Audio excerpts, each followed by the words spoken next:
Bonjour et bienvenue sur Dukascopy TV. Aujourd'hui, je reçois Brenda Kelly, stratège des marchés en chef chez IG Markets à Londres pour analyser les marchés du cuivre et les marchés des matières premières en général.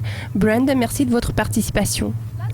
Tout récemment, les contrats à terme sur cuivre ont atteint leur plus bas sur 5 mois à Londres. Quelles sont les raisons derrière ce mouvement ? Vous avez certainement vu un recul important de la production manufacturière dans les pays tels que la Chine et bien sûr la Banque mondiale s'est vue rabaisser sa prévision de croissance concernant le PIB de la Chine pour cette année et l'année prochaine. De toute évidence, tous ces facteurs vont peser lourd sur le prix du cuivre vu le poids de la Chine en tant que son consommateur majeur.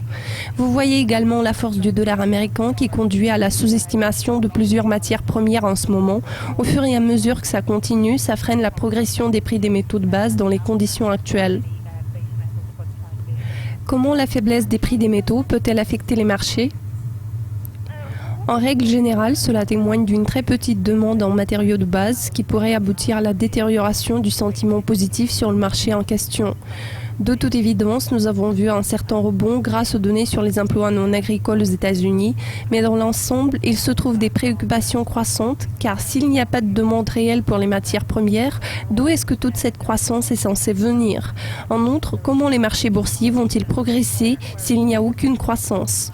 En outre, nous avons tous vu le secteur minier pousser l'indice FTSE 100 plus bas à cause de ses prix de métaux, ce qui pourrait avoir un impact plus considérable à l'échelle globale.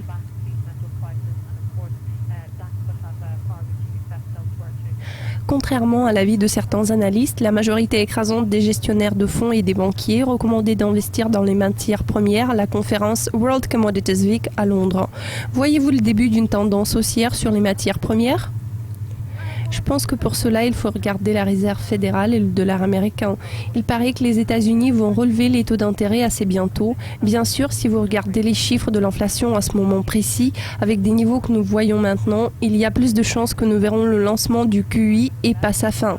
Dans cette perspective, vu le rallye du dollar que nous avons observé, son effet va progressivement s'estomper d'ici un mois, puis il deviendra un peu plus clair que la fin de l'assouplissement quantitatif ne signifie pas pour autant le début du resserrement monétaire.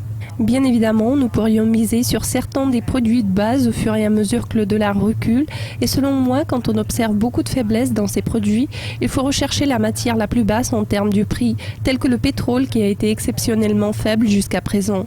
Je pense que tout le monde comprend que le prix a atteint son plancher en espérant que l'OPEP pourrait en fait intervenir en novembre, ce qui à son tour pourrait secouer le marché. Nous avons observé un certain équilibre dans ce marché, les prix du pétrole commencent à devenir plus ou moins équilibré avant la saison hivernale pendant que le dollar est en train de perdre un peu de son optimisme. Cela conclut cette édition de l'aperçu des matières premières d'aujourd'hui. Restez avec Dukascopy TV tout au long de la semaine pour ne pas rater plusieurs mises à jour financières.